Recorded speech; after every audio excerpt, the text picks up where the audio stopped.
Welcome, everybody, to Cycle Jerks podcast, episode 112. We're excited today to be joined by Dutch Diesel coaching Eric Hoffman and his star pupil, Erin Foy. So, along with myself and Dave Dalton, welcome to the podcast. This is like you're an outcast, Mike. You're in Livermore. We're all in Danville. It's my life goal to get to Danville. Ended up a little short. But well, Danville's a great place to live. No two ways about it. And a great place. All right, so let's get started with the Diesel himself, Eric. I'm really fascinated with the arc of, like, I remember you coaching high school kids, I believe it was, or younger kids, and then I get on Zwift, and there's this whole Dutch Diesel thing happening, and I was just like, wow, okay, I wonder if that's the same guy. And then clearly it is, because of branding. You got your kits. It's a very well composed brand that you've built. Can you just kind of explain what was your initial motivation and how you got to where you're at today? Well, yeah, it's a long story, but let me just kind of start at the beginning, right? So when Dave and I were racing, I got the nickname of Dutch Diesel, right? And so I've always kind of had this dream, if you call it a dream, of ultimately doing some cycling tours, which is just really hard to start because there are so many big companies that are already doing it. You need to have a lot of infrastructure, like cars and people to accomplish that. But that's kind of like, I was always playing with that thought of doing something like that, and what would the name be, right? And so at one point in time, we came up with, well, Dutch Diesel Cycling, that would be, a great name for something like that. So then then Dave had his shop. He, I started learning about thru and how they were doing custom kits. And so like, well, I want one with Dutch Diesel Cycling. And so then when I had that, I was like, well, now I need something behind it, because otherwise it's kind of funny to ride around in your kit with Dutch Diesel Cycling on it, right? Yeah. And anyway, so I was doing a lot of soccer coaching at that point in time. And so my son started mountain biking, or we both started kind of like riding mountain bikes. And I thought, like, how great would it be if I can kind of give back to the community for cycling, right? And get kids involved, being outdoors, riding mountain bikes. And so that's kind of where I started doing my Saturday clinics. And I'm not a mountain biker, but, for me, it was just more getting kids out there and teaching them the basics, right? And so I did that probably for a year and a half, but then got so busy with soccer coaching and cycling and doing the mountain bike clinics that I kind of had to let that go a little bit. And then I had a friend of the shop reached out to me and say, like, hey, would you want to coach me, right? And so I was obviously willing to do that based upon the experience that we had from our racing days. But I also wanted to kind of have some credentials, right? So that's where I kind of started reading up more and getting my USA Cycling level 3 credentials to, have something. I wanted to do it the right way, right? And so, and from there, this kind of started growing, right? The Zwift thing started more, again, time constraints, right? Like I was doing soccer coaching. I didn't have really time to get out on the road anymore. So then I heard from a friend about, well, it was actually more funny. This friend was riding on a tropical island. And I was like, are you on vacation again? He's like, man, this is called Zwift, right? So anyway, so I started looking into it, and I was like, well, that's perfect, right? I mean, time constraint, I can do it in the garage. And then back then, there were no organized rides yet. Like everything was going through a Google Calendar. And I was, I'm in Clydesdale. And, I want to ride with Clydesdales, so I kind of started this Clydesdale ride on Zwift and planned it on the Google Calendar. And first ride that I did, one person showed up. And from there on, it's kind of like history a little bit, right? It just started growing and growing. And during COVID, at the height, we had between 100 and 200 riders showing up, and we had six rides per week. Now it has gone down a little bit. I think we're still between 50 and 100 riders on our rides. Yeah. But yeah, a whole community started developing around it, which was unexpected, but very cool. Yeah. It's And kind of Erin, how did you first hear of Eric, and what was your background prior to getting involved with cycling? You know, you were riding your bike, and then you got this idea, I want to get coached. And so can you kind of talk about where you were as a cyclist when you signed on with Eric, and then what kind of transformation you've seen since joining him? Sure. Yeah. So I started cycling, I think it was in 2018, February of 2018. So I haven't been riding as long as a lot of you have. And I started because I used to run. So I would run through half marathon training plans, even though I actually only ran one full half marathon. I just kept running through that. So I knew I liked to have structure. And so, yeah, I started riding actually with Dave's shop rides. His shop ride was the very first ride I was on since, middle school, when I was demoing a bike. And I decided to start riding because on Sundays I would do my long run. I would run, 10 miles or whatever it is. I'd be done in a couple of hours and just sit around and wait for my husband. So I thought, why not get started with cycling rather than sitting around all day on Sunday? So did that and rode with Dave's group, the C group, for a bit. And I really was progressing there, especially after we made some friends and we would ride outside of the Sunday rides. And then COVID happened and I started doing some indoor rides, but that wasn't a lot of fun.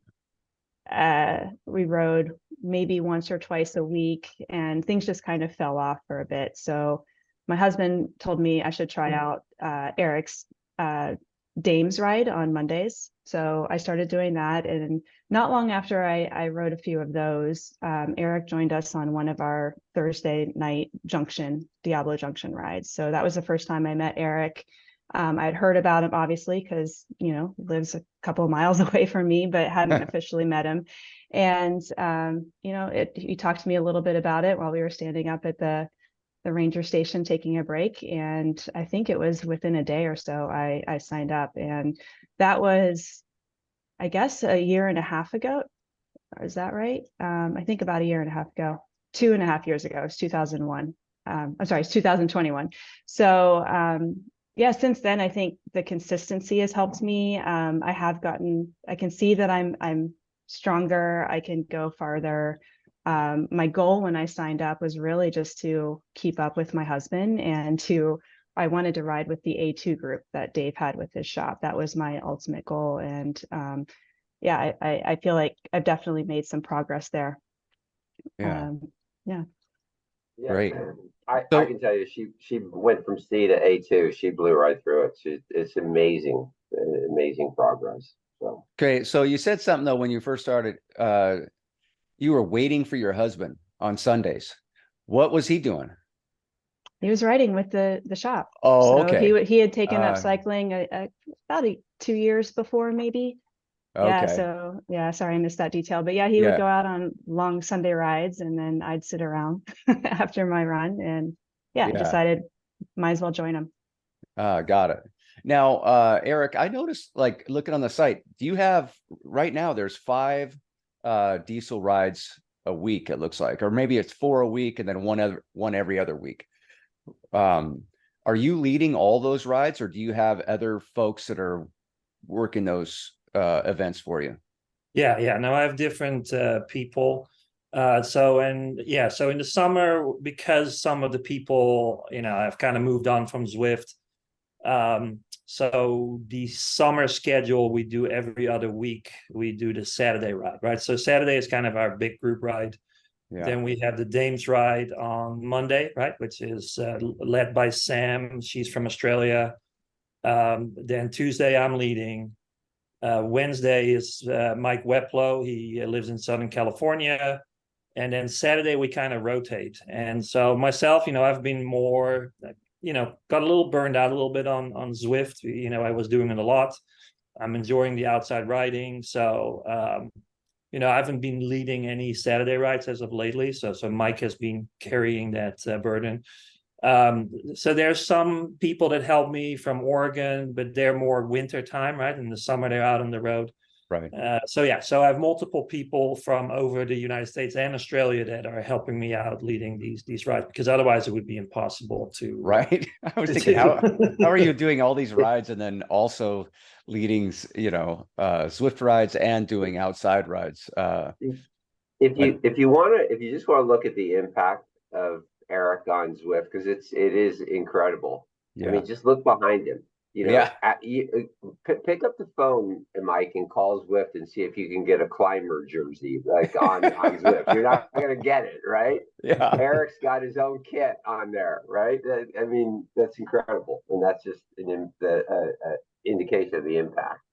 Well, So. What's interesting is I've led some Zwift rides also, or I shouldn't say led, but I work for Giant. They have the AHDR rides, right? And there's a Tuesday and a Wednesday one. And I was a ride leader on the Wednesday ride. And what I found, it's interesting because like some of the other ride leaders, I notice like they're all in with Zwift all the time.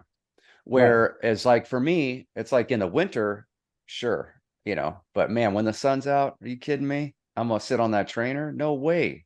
I'm gonna be outside, Right. So, it's interesting how people kind of settle into like they just get, to Erin's point about structure, they get the structure set up on Zwift, and then that just that's how they're a cyclist. Whereas I think probably climate has a lot to do with it too, but I know that all parts of the country do get sun, but I noticed like some of my other ride leaders from the HDR group, they're riding Zwift all summer long. They're just doing a lot of Zwift miles, and so it's just kind of interesting dynamic. But there is. I think it's an interesting. I mean, Eric touched on it before, right? I mean, he at a time was a definition of a time crunch cyclist, right? You're a dad, a good dad, good job, raising kids, coaching, and doing all that other stuff. And so, I mean, you and I are different in the sense that like we don't have any kids, right? So we could take that off the plate. But listen, having lived on the East Coast, you're talking about 3 months out of the year that unless you're insane and ready to bundle up, the weather sucks. If I lived in where I grew up, upstate New York, I'd be on Zwift all the time. I've been there. Well, and there's other elements too, right? Like I've met several people that have been in accidents on their bike. They're living in areas where it's just more, there's risk always, right? But where it's just dangerous to be out on the road, and they're just choosing to do indoor. For me, besides the whole time crunch, and it's easy to jump on your bike. I mean, it saves you probably like a half an hour to 45 minutes to ride indoors versus going outdoors. Yeah. I think the combination of structured training and outdoor riding is key. I remember, we with 615, when we were racing, right, we would do intervals at night, right, in the darkness with lights on, right? So that's not necessarily safe. Then you're doing your interval and there's a stop sign or there's a stoplight, or the road goes up, the road goes down. So it's very hard to be efficient and hit the prescribed workout targets on the road. And that's where I think all these indoor platforms come into play, right? The Trainer Roads, the Zwifts. What I like about Zwift is that the group aspect, right? I've done group workouts for a while.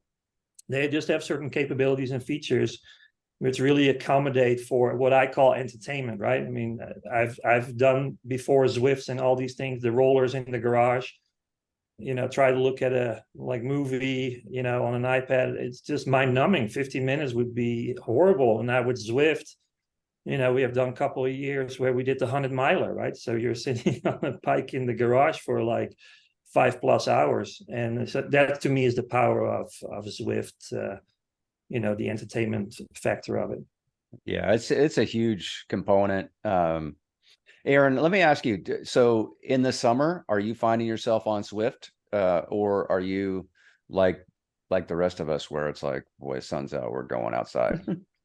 Well, I do whatever Eric tells me in training peaks. Wow, Isn't she that is where a the star star pupil. people come? Yeah, Yeah. exactly. I will say though that Eric added so it was during the summer that we would do 2 rides on Zwift, and then the Thursday ride to the junction, so the climbing day, and then the long ride on Saturday. And I guess it was a month and a half, 2 months ago, Eric, you added a Monday outdoor ride. And so that's helped quite a bit. I love that ride. I love that we're outside another day of the week. So right now it's just one day in the garage on the trainer. Okay. And then, it'll flip back. It'll be 3 days inside and 1 day outside once we get into the winter. So, yeah, Eric, to your point, I mean, I was a young racer at one point in my life. And I remember the first off season where I did like heavy trainer work. And I was working at a bike shop, and we would go in the bike shop. There was 3 of us on the team, and we would go in there and we just blast the radio, and we would sit on the torture device and just kill ourselves for an hour. Right. And we did that all summer long. And we were just young and enthusiastic and didn't really have any direction, but we just wanted to get faster. We knew we wanted to do better at the early bird crits, next spring. Right. And after that, by the time spring rolled around, I was so I don't know, my headspace wasn't right. It's almost like I didn't even care anymore. Like it had turned something that I loved into something that I was just doing because I had this goal, but I lost the love of riding. And even when the spring came around, I just didn't have the enthusiasm that I had the year before. And I kind of swore the trainer off after that season. And then, fast forward, 40 years later, I get on Zwift, and the entertainment, having someone to chase, having someone pass you, having the group dynamic, the structured training. Let's say if you got a 12-week, I'm kind of and I'd be interested to know what you think about this. I'm kind of the mindset, stay ready, don't get ready, right? I just want to be ready.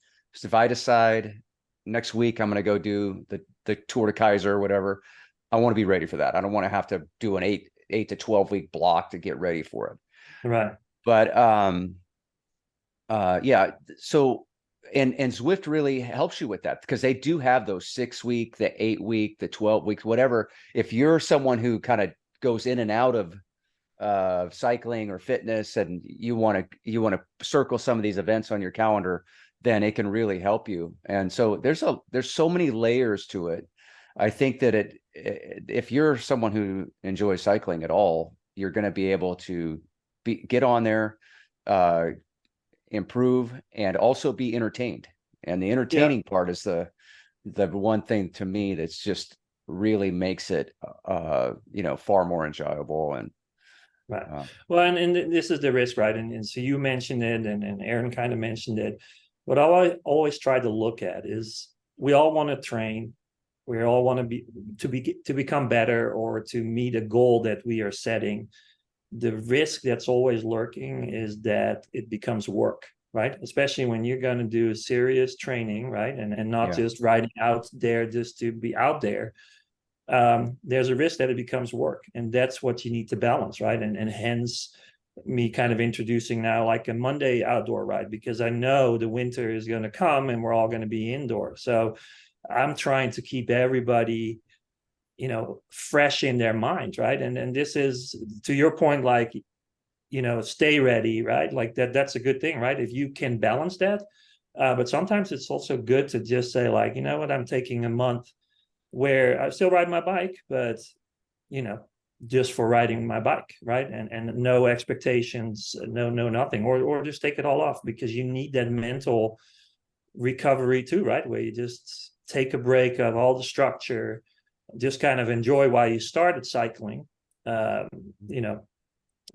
that's where I think it's good to change it up and really, keep listening to the folks that you are training, where they are from that perspective, right? You just don't want to burn them out and things. It's funny you say that. It usually hits me when I'm in an airport and I'm traveling either for work or something, and I'm sitting there in the airport and I'm looking at all these people that are just like getting like the double cheeseburgers and the nachos, and they're sitting at the bar at 7:30 in the morning. And sometimes I just go, why do I care? Because you get up to a point where you're so burnt out because I love to ride and I want to get out there, but waking up at that, at 7:30, at 6:30 to get ready for a 9 o'clock ride, or, and then always watching what I eat, it mentally burns me out sometimes. And Right. I think we touched on it a little bit in the beginning, is I'm like many of us, is that we don't take enough time to actually just walk away and recharge mentally and physically. I think that's a huge mistake that the vast majority of us make. We just don't. Yeah. And mentally is a big part of it too, so. Yeah. I mean, Absolutely. I do feel like I don't know, I don't have that like that burnout thing. For me, like, it's gotten kind of cycling's gotten into this personal discipline, right? And that's something that, like, I made a shift at some point where instead of evaluating, like, in the morning, am I going to get up and do this? It's just like, this is what I do. And Yeah, it's a so routine, you're right. Yeah. And if I don't early on, I mean, I'd say probably for the last decade or so, but early on, when I was kind of changing my diet, my life, my whole approach, I would struggle with that part of it in the morning. It just like get up and do this stupid thing. But I don't know, somewhere like something switched in my brain to where this is who I am, this is what I do, and I need to stay true to that. And I know, like, for myself, I'm kind of I wouldn't say I'm high strung, but I have a lot of energy. Right. And so it really helps me. My wife is polar opposite. She's not into cycling, and she can sit by our pool and read a book on a Saturday afternoon and be very content. Whoops, I cannot do that unless I've gone out in the morning and really hurt myself on the bike. You know what I mean? Done some big hard ride, and then I can come home and I can sit right alongside her and be at peace. But if I don't do that, I will force myself to sit on the chase next to her, and I will be my head is just like, oh, I got to trim this hedge, that lawn, I need to fertilize this, I need to do this. I just can't relax. And so it's really helped my wife and I in a weird way, like just being able to be more on the same page when I'm not on my bike. And so yeah, it's just everybody's wired a little bit differently. I know Dave talks about burnout. I haven't. I mean, Mike, it's been a decade. I haven't had it yet. But hold on, let's back up, Mike. It hasn't. So Eric and I started riding together in, I think, 2002, right? And it's only gotten, it's like I'll never forget the day the question when my wife said to me, "When did this one day a week turn into 5 days a week?" Right? Yeah. But Mike, when I met you, when I opened the shop, you weren't as hardcore, right? That's true. I remember that. Yeah. And I've got the picture at the junction to show you. You are not the Mike that you are now, right? So, anyone who wants to just email me, I'll send you that picture. But so you just have to be careful that you still may be in that cycle, right? I mean, the question the question is, when it does come, how do you keep going if you love it that much? Because so that was, well, okay, and fair enough. That was 2014, right? So Yeah. it has been okay. It's been a decade, but you just have to be It's been careful. it's been a weird arc for me because parenthood, That's why Marvel, like Eric, you have kids at home and doing all these other things. It's like when my kids were young, I went from a serious cyclist to uh, riding maybe one day a week casually, and just totally lost my fitness. I coached him up in baseball and basketball and just threw myself in, and I wasn't happy with myself and my fitness and all that, but that wasn't the goal at the time. It was just like, Right. I got these young kids and I want to be a big part of their development. And so, but then when I got back into it, in a way, it kind of like made it more special when I came back, because it's something I'd been longing to do for a long time. And as kids get older, it Hey, gets easier. And yeah. hey, let's explore something, right? First of all, let's be perfectly clear. Eric, you've got a couple of elite cyclists as your clients, right? So you've got guys that, or at least at some point, had some very high level cyclists racing and whatnot, right? Yeah, I mean, yeah. So there is a gal from Texas. She actually is Dutch by origin, right? She, when I coached her, she's taking a break at the moment, but when I coached her, she made the Texas state champion for time trialing. I had a local Bay Area rider that wanted to explore the structure training and coaching. He had a goal of finishing on the podium in the Oakland crit, and unfortunately, he was he was there, but he crashed. He was okay, but he crashed just before the finish. So that was the only thing that really stayed in his way. A Cat 4 rider. Then I didn't really coach them, Dave, but there was a whole bunch of ladies. They were track champions. Like there was a world champion, national state champions.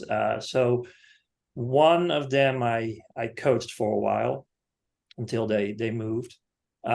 So I didn't coach all these elite cyclists, but they all ended up joining the Zwift racing team, right? Mm-hmm. And they're like almost winning every single series that comes up. So yeah, there's some really strong ladies in there. Yes. Yeah. Okay, but you've definitely dabbled in that world, right? And Yeah. there's Yeah. a reason. Yeah, there's a reason for me asking that. So when I had the shop, I used to. It was kind of interesting to me, and it was out of ignorance to me, because power meters, when we trained, we were all heart rate, right? Yeah. Because power meters were just too freaking expensive. But people would buy a bike from me, and they'd go, "Now I want a power meter," and I'd go, "Why? Do you Right. race? Do you do?" And they're like, "No, I just like numbers." And I'm like, spend the money. I would say spend the money and go get a bike fit, because you'll probably generate more power, and be ride injury free, right?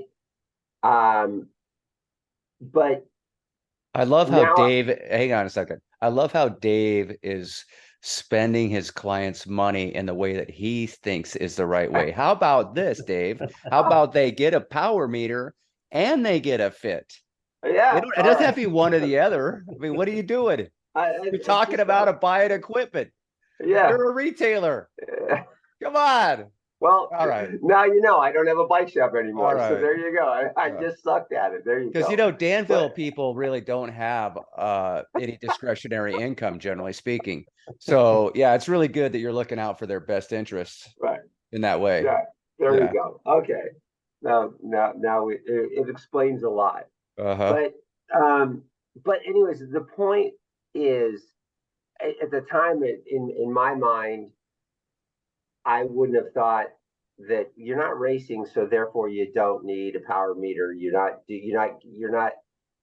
I don't want to say serious, but a lot of Eric's client base, and this is what it's been an epiphany to me, that and Erin, I apologize, but the average cyclist, right, that has no aspirations necessarily of racing and whatnot, they use a coach.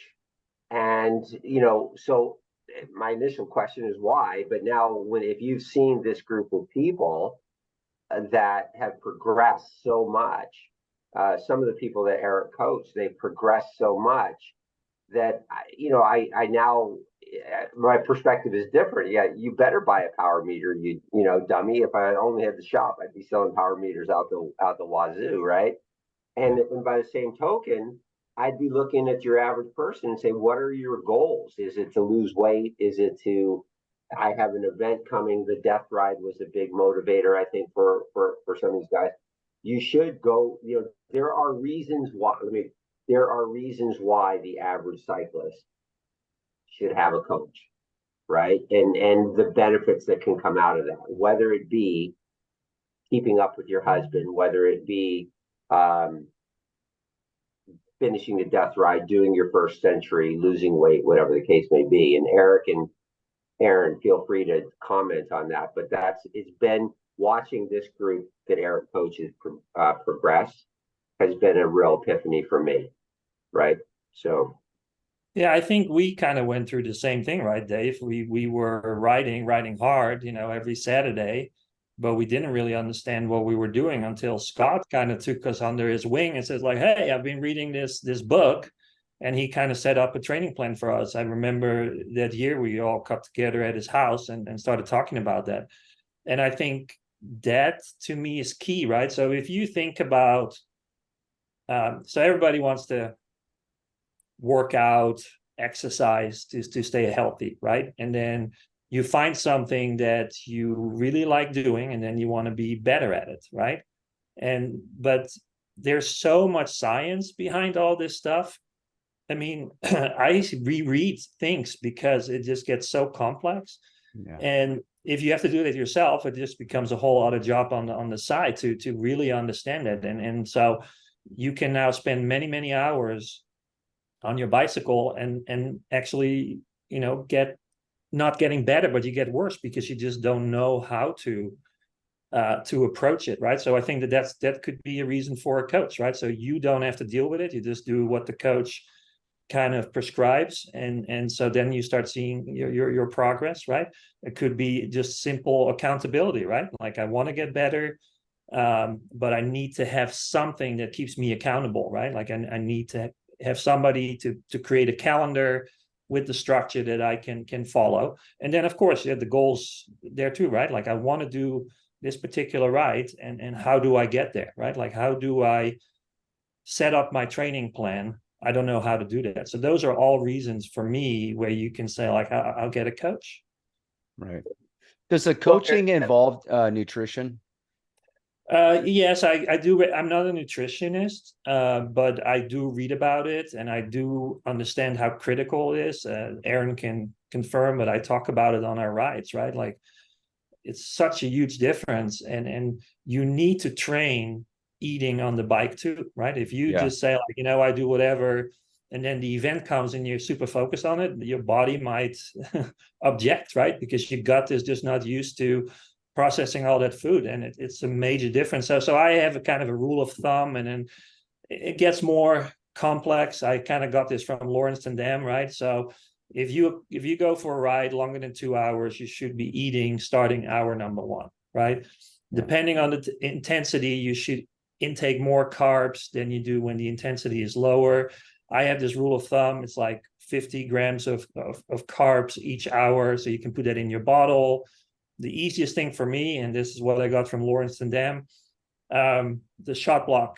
Each pack is 50 grams, right? So I just, cut open a few in the morning already, so I know I'm going to eat them, and I just monitor that, like, from hour 1. So that's as much as nutritional advice that I'm giving. Nutritionist, that's a whole different ball game, right? So I give advice, but it's not from a nutritionist expertise, so to speak. Well, to your point about it being confusing, and there's a lot of different, we've been doing this podcast now for more than 2 years, and we've had people on. We had Yuri from Goo, we've had Steve from Hammer, and then also various other guests that will talk about nutrition. And then you go online, you look at it, it's almost like there's so many different camps. It's like if you look up dieting, you got the meat eaters, you got the vegans, and then everybody in between, the keto. There's just so much conflicting information out there. It is really hard to navigate. And yeah, I mean, I don't know, for myself, I just kind of like I got something that's kind of working here. I'm just going to keep kind of tweaking things, and I'm not really going to dive into all the stuff that you can read about, because I did try something recently, the idea of drinking your calories, right? As opposed to just eating. I've always used bars. I like bars. And I'll have chews here and there, but whatever. But I started trying to drink my calories. Like Goo has that Roctane, 230 calories a bottle.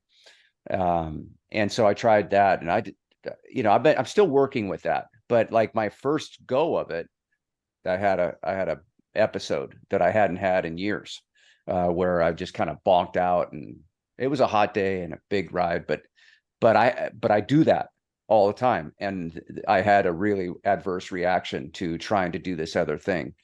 And so anyway, I'm not giving up on that Roctane, because I want to try to make it work, but I'm trying different add-ins to it. But yeah, nutrition, like training, there's a lot of different philosophies out there. Absolutely. Even with the types of training plans, there's so many, advocates of one versus the other. Yep. I think ultimately it's a mix, and it is based upon the individual. This is, to me, again, to Dave's question, like, why a coach, right? If you see the progression of the industry, right, you start talking about artificial intelligence, right? Like where basic machine learning is looking at, what you're doing on the bike, and start recommending what to do next.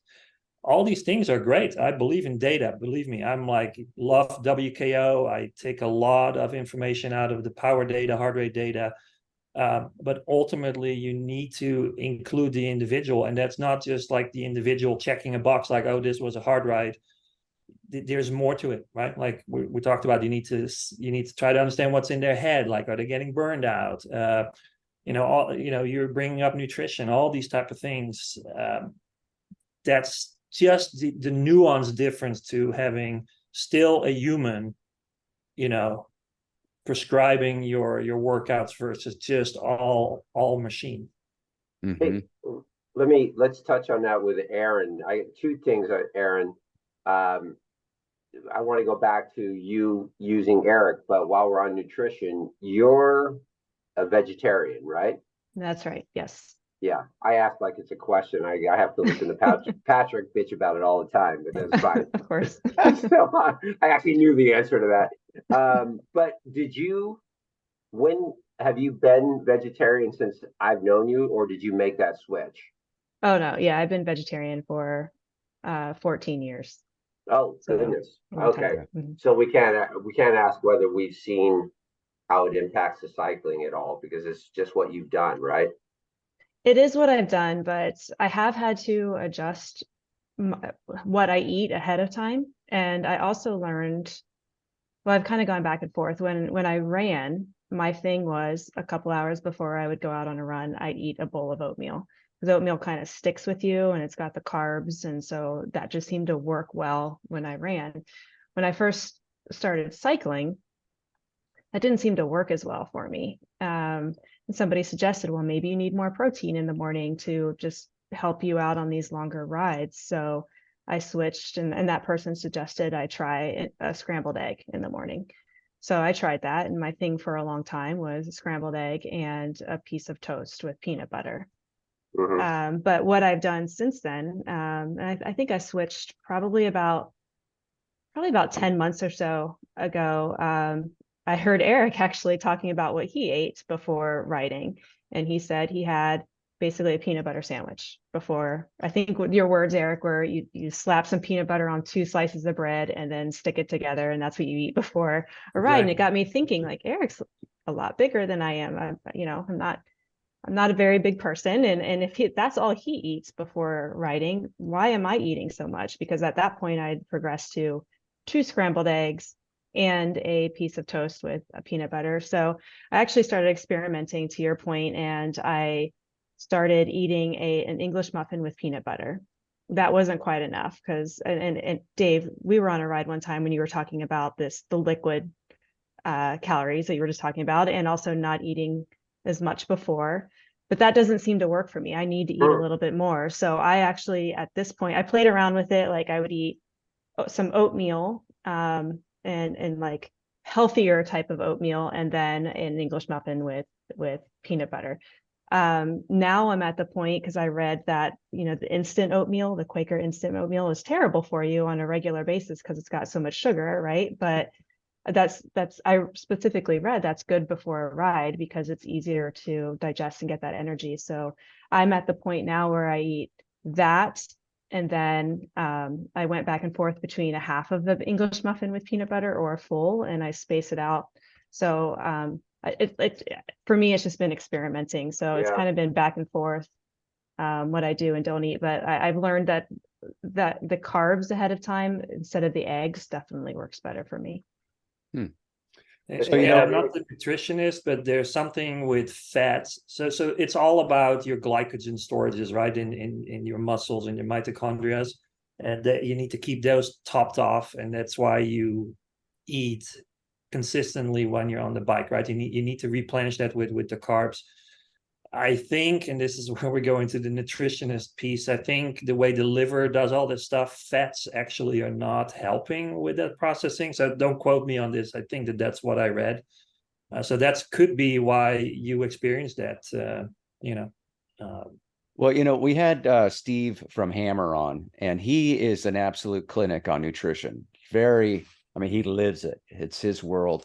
And Dave and I have different approaches in the morning. So Dave, I'd rather sleep. Dave wants to eat before he rides. And Steve was saying that if you're going to eat, you need 3 hours for your body to digest all that food. Or when you get on the bike, your energy is going to digesting. You're diverting the energy of digesting the food and trying to ride your bike. And it's not the best scenario. So, like, I've always been the person that gets up. I'd rather sleep. Dave gets up 3 hours before so he can eat and then do this whole cycle of digestion, and then he gets on his bike. I'm more like, I'm going to sleep all the way and then I'm just going to hop up, get on my bike, and go.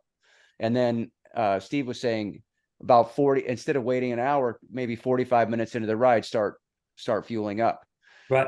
And so curious, Erin, you've already answered it. So Eric, you're eating before you ride, and if so, about how long before you ride? Hour to an hour and a half, and as Erin was saying, right, I just take 2 slices of whole wheat bread and I put peanut butter and butter on it, and that's what I eat. Like, again, hour to an hour and a half, and then when I ride, I start immediately that first hour, and then I have 50 grams of carbs in each bottle. And then I use so I plan, okay, if I'm riding 4 hours, I will have 4 strips of, the chews, right? The shot blocks type of stuff. And I consistently eat that. I just check myself every hour, like, where's my bottle and how many of these shot blocks did I take? And again, right, it's just a rule of thumb. 50 grams at this intensity seems to be working for me. If the intensity is higher, then you have to do more grams of carbs each hour. But that's kind of like how I manage it. And I really started it only last year to really pay attention to it and tell people, like, you need to train eating too on the bike. And it's making a difference, the way you feel at the end of a ride versus not eating enough. Great. Yeah. Yeah, I think, especially people that think, well, I'm going to ride to lose weight, right? So they don't eat while they're on the ride or and whatnot. We just don't You sh- diet on the bike. You've got yeah, to. you shouldn't. So the thing is, if you want to really lose weight, you should do it in the off season. And off season, I'm meaning like when you're not really riding a lot, because you need to eat carbs, because that's what people do, right? I want to diet, I'm taking carbs out of my diet. And that's what you need. That's what you need to restore all your glycogen storages in your mitochondria, which you need, especially when you're riding in these mid zones, right? Like close to FTP, zone 3, zone 4 type of stuff. Right. But Yeah. let's come back to those numbers. But I had a second question for Erin, right? So because I think Eric, if you could, for our audience, maybe give us some basic definitions before we go about FTP versus VO2 and what the zones are, and but so Erin, you started this whole thing was ride with my husband, move to A2, be able to keep up with my husband. Now that you're so much stronger than Patrick, um, I'm having fun. I'm having fun. Patrick's not here. He's not even here. know, Exactly. Yeah, right. Yeah. But he will listen. So, but what keeps you going then? I mean, what keeps you going and sticking to a plan? I mean, is it a function of structure? Is it you have another goal? What? Yes, it's the structure for sure. Do I have another goal? It's the same goal. To be honest with you, it's the exact same goal. And Yeah. I said from the beginning, I wanted to ride with this group, and specifically these guys. They're the group that we ride with on the weekends and throughout the week. It's a really great group, really supportive. I am the only woman. But I have a lot of fun with them. So they make it fun, but they also make it challenging. And when I first started riding with Eric, and then we had this death ride training thing that we did, and I wasn't planning on riding the death ride originally, but I wanted to ride with the group, and this group was training for the death ride. So I did that, and they were all training with Eric, and now they're all still training with Eric. So originally it was, hey, if I'm training with Eric and the rest of these guys are not, that's just going to help me even more. And now pretty much everybody's training with Eric, which is great, but that's just like the bar just keeps getting higher for me. So, and I just enjoy it in general. So I don't have any plans of stopping. Yeah. I think I think we need to put this in perspective, because I think we're using terms here that people that weren't associated with my shop wouldn't understand. But when I started these group rides, right, this is when we talked a long time ago, but my group rides were A1, A2, B, and C group, right? And so it was 55 miles was the A1, 55 mile but fast, 55 miles fast but not as fast for the A2, about 45 for the B, and the C group was targeted at about 30 miles. So my reason for going through that is the vast majority of these guys were were A2. So 55 was not hard, but they just weren't as fast as some of the local racer cats, right? So I bring that up because that's just a testament, I think, to Erin's progression. She was a C rider, very content at 30 miles and did real well. And now I've ridden with this group, and 55, 60, 100. It's these guys are strong at those distances. So I think it's a testament to going from C to the A2, if you will, but a testament to the whole group itself, because again, I did the death ride with these guys. Is amazing what they accomplished, but even on a typical Saturday, for them to bang out 65 miles is incredible to ride with them. So Erin, do you have any aspirations to ever race, or is it just more of a personal journey on fitness and staying active and at this level. Yeah, no, I don't have any aspirations or desire to race. No, that looks really scary to me. When I watch people in the group, no, I can't imagine racing. So, this is challenging for me and I enjoy it. And I'm just going to stay where I'm at right now with my training plan. Yeah. It's interesting because I know that a lot of people's motivation usually will stem around a particular event or the goal of racing, moving up a category or what have you.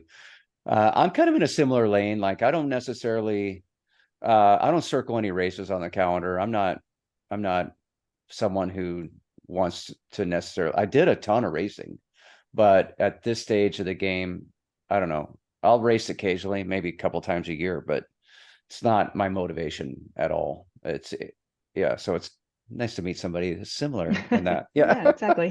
Everybody else you're talking to, oh, I got this race next week. I'm going to Cat's Hill. I'm doing this, whatever it is, but I know road racing anyway, this area is really struggling with road racing. So even if that was your goal, it'd be pretty challenging right now. They're having to cancel a lot of races because they're not getting the turnout. We had the guy from changed the world. Bello Promo on, and he was saying that it's just been a real struggle to get enough people to do these events, so kind of a bummer. But all right, well, if you don't mind, Eric, why I have you, I do. So I worked with a guy who was multi-time he's a world champion at one level, and then he was also he's a two-time world record holder on the track for masters. He's got two different age categories where he's the world record holder, and his name's Keith Ketterer. And when I first started, probably about the same time Dave and I started working together, I told him, I said, hey, Keith, I want to get back in, and he gave me like this very he goes, look, he's a coach also. He says, I'll give you something that's really basic, and you could use this the rest of your cycling career, or you could take things up a notch, but this will work for you. So what he did, basically we had Monday, Wednesday were easy days. Tuesday, Thursday was intervals. And then Saturday was long, slow distance, recover on Sunday. So I used that for maybe the first year or so, maybe 2 years, I would say. I was pretty good with that. But to your point about how I've also been riding with people that have a coach, and they'll be like, oh, my coach is going to kill me for this ride, because it's out of the structure of their program. And and that was one of the things that as a rep, I travel around, I have all these accounts, I like to ride with people, different people. So it was hard sticking to this very specific schedule. And I found myself at the beginning, I was being like, oh, I can't ride with you on Tuesday. Sorry. No, I got to do intervals on Tuesday. It's like, what am I doing here? I'm not some pro athlete. I should be able to just go ride with somebody, so I quickly ditched that and then kind of settled in on this, settled in on just being way more random about stuff, but still putting in lots of volume. So can you talk about the pitfalls of being random as opposed to staying to that structured routine? Yeah. I think if you're when you say random, you're just doing whatever, right? Like you join group rides and you're just kind of following what that group is doing. Yes. So I think you're not structured. You are not looking at what you're doing, and the risk is that you're constantly at too high of an intensity, and too high of an intensity, can lead to overtraining and basically too much fatigue, and then you actually start going backwards. Now, to your other point, I've also heard about these coaches that are going, get really upset when they don't do exactly what they're doing. So when you would if you join me as a client, the first thing that I do is try to figure out a schedule that's working for you, right? So I'm not going to plan your week based upon what I think should be the best. I'm planning the week on what I think works for you, because if it's not going to work for you, it's going to come work, burnout, blah, blah, blah. Right. Mm-hmm. So the second part to it is like, if you don't give an element to the training plan where you can enjoy riding, right? So, and what I mean by that is like, you kind of do what the group does, right? Then you're also going to have a risk of burnout. So I don't believe in, and Erin is great with compliance, right? I mean, she really is doing, what is prescribed for that week. But, if there's a ride in there or a week in there where she have more TSS or a little bit less TSS, it's okay. But if it structurally becomes like not following a plan, then, that's not okay either. But yeah, I don't believe that if you go over or under one time, we need to get upset. It's just a matter of, okay, that it just happened because of whatever reasons, right? But again, like, to look out for, it shouldn't structurally become like that, if that makes sense, right? Yeah. Because then we're not training anymore. Then we're just doing randomly what you were saying. Right. Yeah. I struggle with it. I think, when I'm at home, I can have this really structured kind of thing. But then I travel, I stay overnight, so maybe sometimes 2 or 3 nights. I have one bike with me. I usually end up taking the gravel bike because it's the most versatile. I can do dirt or I can go road. And the road efforts just end up like hanging on to the road group. I'm just pack fodder, but it's a good workout. And then I can go ride the next day. I can go ride mountain or with somebody else, so yeah, I struggle with the structure. It is hard, and that's why, the workouts themselves are not always the best to do in a group, because there's too many factors why the group is different, right? I mean, again, if I go back to training with Dave in the group, right? I mean, for me to stay uphill, I needed to do much higher of an effort than they would have to do. So I was doing more than what was on the plan for that day. And it's hard to just say like, well, I will just pedal a little slower, right? Because that's the competitiveness in us. Yeah. But that's really what you need to do. If you listen to how the pros are training, right? So they, first of all, they split their groups, right? So if you're on a pro team and they do a certain workout for a day, they split the group. They put the sprinters together, the climbers together, whatever the mix of the rider is. And they call it system, but everybody gets their turn in the front of the group to really get their time in the zone, right? That they planning for that day. And if you're too long pulling, the person next in line gets upset with you and they yell system, because now it's their turn to get their training stress in. And really, if you want to structure training with a group, you need to go to that level. Otherwise, I think you're doing random stuff, right? Like the best thing then to do, and that's what we're doing on Saturday, look at the intensity factor, right? At the end of the ride, we want the intensity factor to be equal to tempo. So some people will get there and they're like a little bit over at a certain point in time, and then later on they're like under, right? And so it balances it out from a normalized power perspective. But yeah, it's hard to really structure training in a group because there's so many variables. Yeah. All right, Mike, one of the things that I think that you and I are missing because of this is, I mean, you certainly are at a different level than you ever were when I rode with you. I believe that I've gone backwards, and I think I've gone backwards because what I don't know is what could be. Like you think you're riding great, but what if you did recover a little bit more? What if you didn't do your diesel laps, right? Where would you be if you did? And I think that that's what's missing with the structure.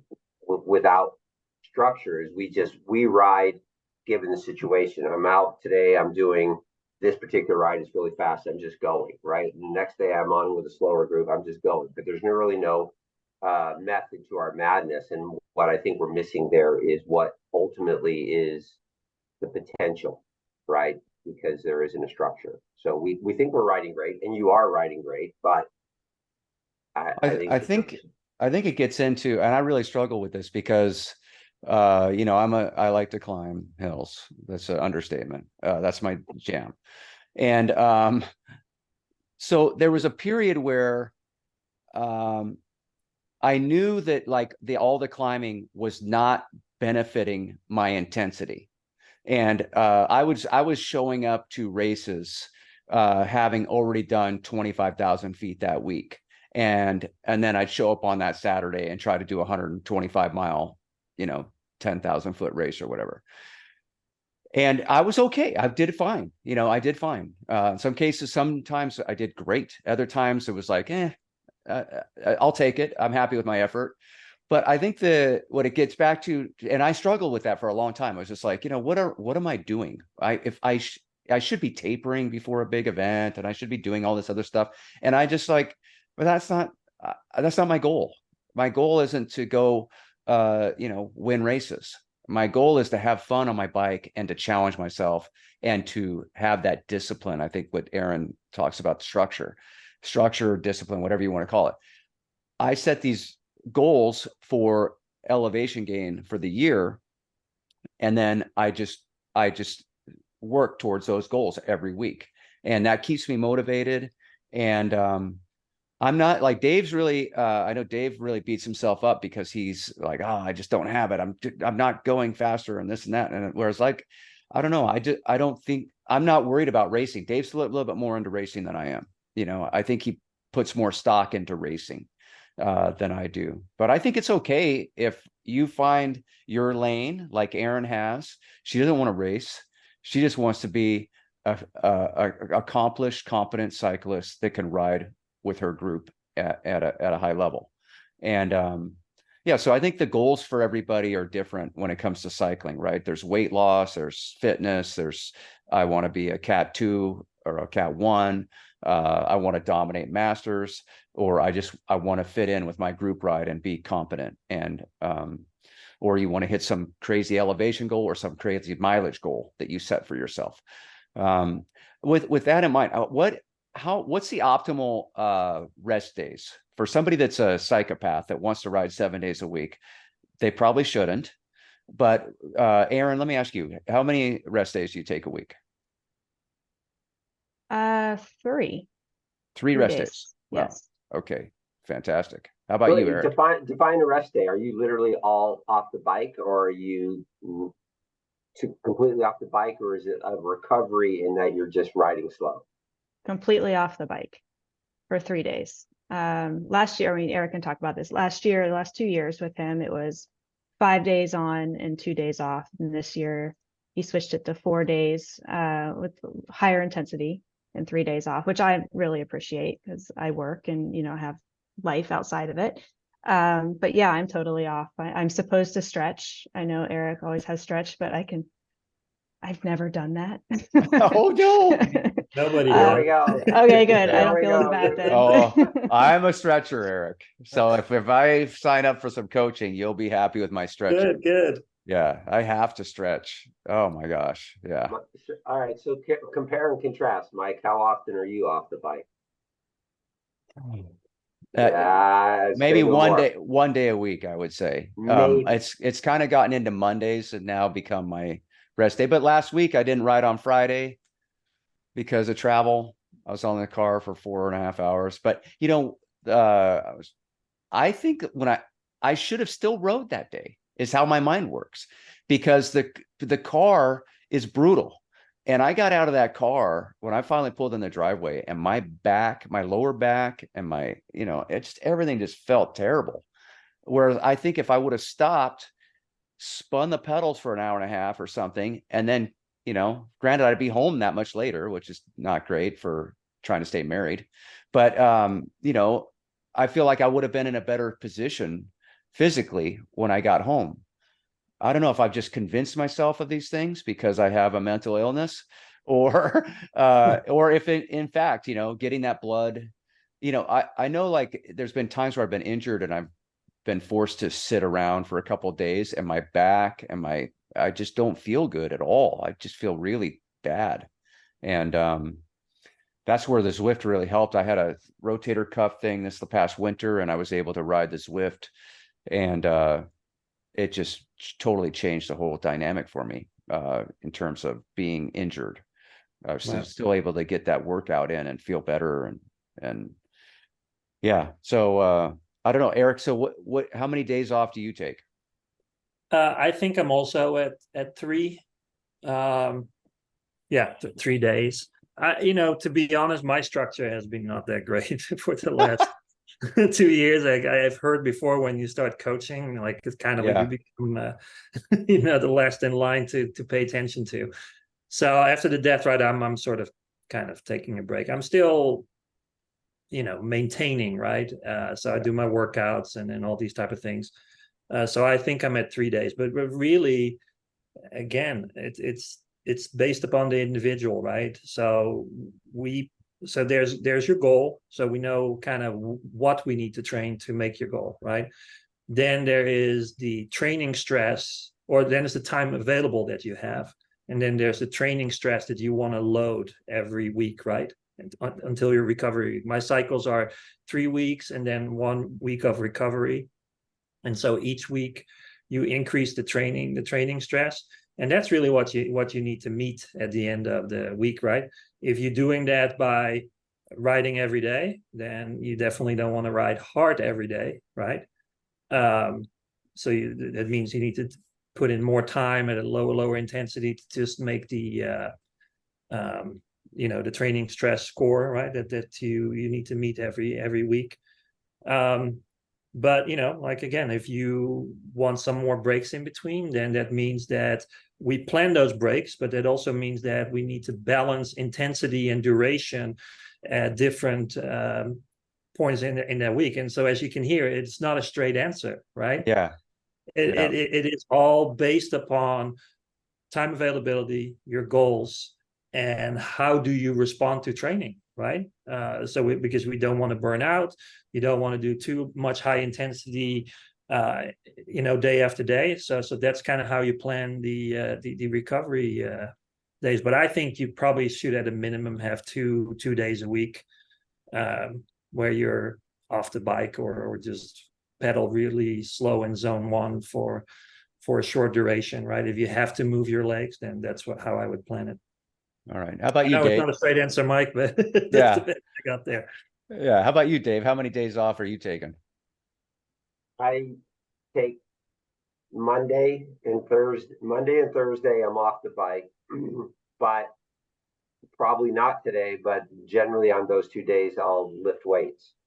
So I often wonder if I'm taxing my body, because if I'll lift on Thursday, trying to go into a Friday and Saturday, Sunday ride routine. So I completely effed up when it comes to recovery. I preach it and I talk about it and I tell people about it, and then I don't practice it. I'm the same. But you think I would learn, though, because just on 2 weeks vacation, I rode a bunch in the very beginning, and then I didn't ride from like the last 5 days, and I came back and started riding back here after about 5 days off the bike. I felt fantastic. I felt great.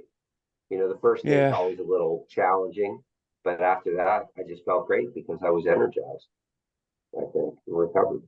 Well, so the story goes on. What's the optimal? Who knows? It's different for everybody. We're all like our own unique individual entity. And it's like one of those eternal questions, I think, for cyclists. Hey, I'm sorry, but I know that we're pressed for time. We all have jobs, but yep. I don't want to geek out too much, but I'm curious if you can, Eric, just kind of, for the average, because we've said it a bunch of times, zone 1, zone 2, there's probably a ton of people listening to us that don't understand what FTP is and don't understand the zones. If you could give us a crash course in that, and then I'd be curious as to what Erin's FTP was when she started and where she is now. If that's Yeah, no, that's fine, right? So to me, training is about optimizing the energy zones that we have, right? And if we talk about energy zones, there's really 3. There is like the energy zone where you're mostly burning fat. So let me just start. There are no clear delineation when what's in play, right? So when you're burning fat, you're not only burning fat, you're already using some glycogen, right? But the higher you get into your intensity, or the higher you get into your zones, it switches, right? So the lowest intensity zone, you're burning fat. We as humans have plenty of that, and that's not necessarily body fat, right? But it's fats. Again, nutritionists can probably explain this better. And you can go a long time on that energy system, right? So that's usually zone 2, zone 3. It's where you're what they call lactic threshold 1 is, right? Where you start seeing that blood lactate is going to form. Before that zone is where you're burning fat. So then the next zone, right? So let me say that again, right? So in that energy system, you're at zone 1, 2, a little bit of zone 3, depends on how trained you are.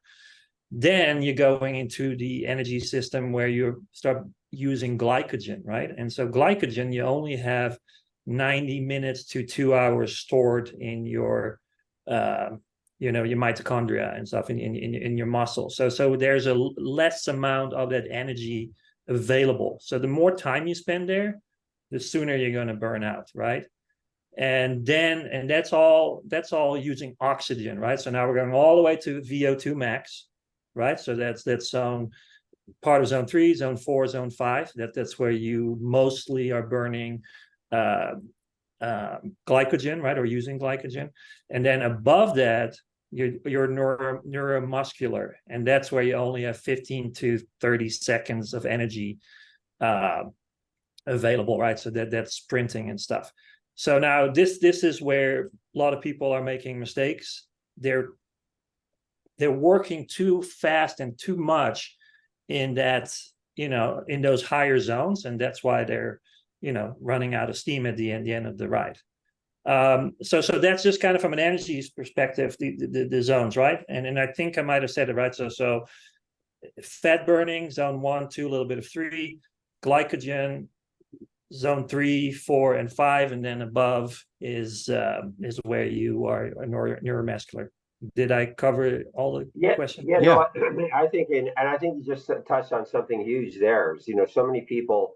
And these are people that were on the shop rider, like, okay, why are you riding? And I'm, I'm riding because I want to lose weight. And yet they think that it's got to be all intense, right? They're going to go out and they're going to just ride as hard as they can for as long as they can. And then they go, why am I not losing weight? And I learned that a long time ago when I was actually a Stairmaster freak, right? And it's really about you're burning fat at a much, much lower level than you think, and I think that's a mistake that a lot of people make. I can't understand why I'm losing weight. I don't understand why I can't lose weight.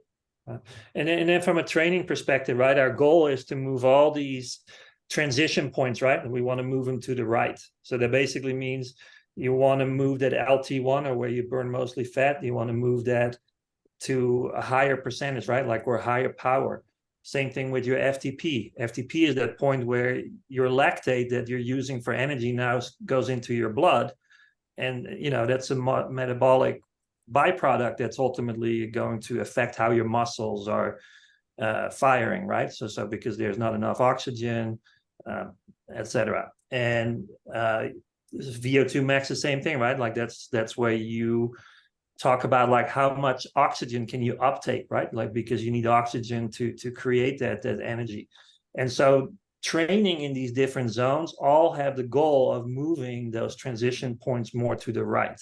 So higher power, basically. And if you don't train in the correct zones, you're never going to improve that, right? And if you don't balance it out, you're going to get better at one particular zone, and you're losing out, or you go backwards on the other zone. So that's why you always need to have a balance of high intensity workouts and lower intensity workouts. So Erin's perspective, right? Like you asked the question, like how much has her FTP changed? And I think when she came in, I will not give away the numbers, but she improved like 37 watts over the period that we have been training. No shit, really? That's a big progress, yes. Yeah, fantastic. Erin, what would you like to say about that? I actually didn't know how much. I knew it was a decent amount, and I can feel it too. And that's what's most important to me, is that I can feel it and I feel like I'm getting stronger. So yeah, definitely worth it.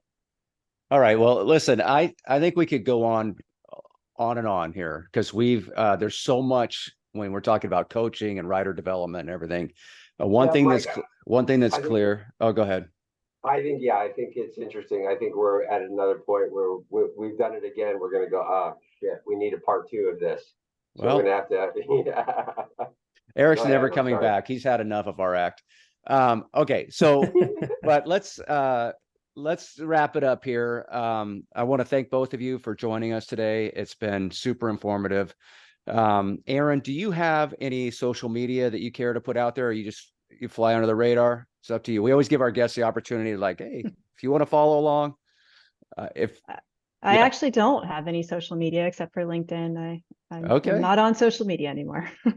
beautiful. But thank you for asking. That's a growing trend, and that's good to see. All right, but the Diesel, he's a businessman. He's got some coaching. He's got some Zwifting. How do our listeners get involved with Dutch Diesel Cycling? What's the best way to follow along with you? So I think the best way is to go to the website, right? www.dutchdieselcycling.com. That's where you have the link to all the Zwift ride schedules. You have the link to Instagram. You have the link to Facebook.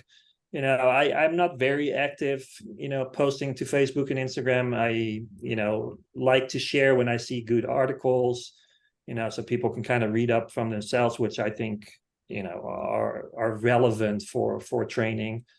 So yeah, that's where people. So the website, I think, is the best starting point, because it branches out to multiple channels. Great. Okay.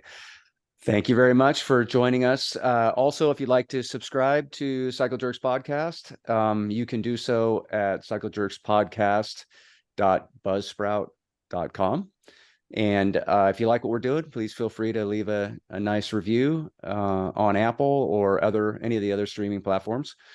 We are new on YouTube, so we just started posting our stuff on YouTube a few weeks ago, and we've got some people following along there as well. So thank you all. Appreciate everybody listening, and that's going to do it for today's episode. Bye-bye. Thanks, guys.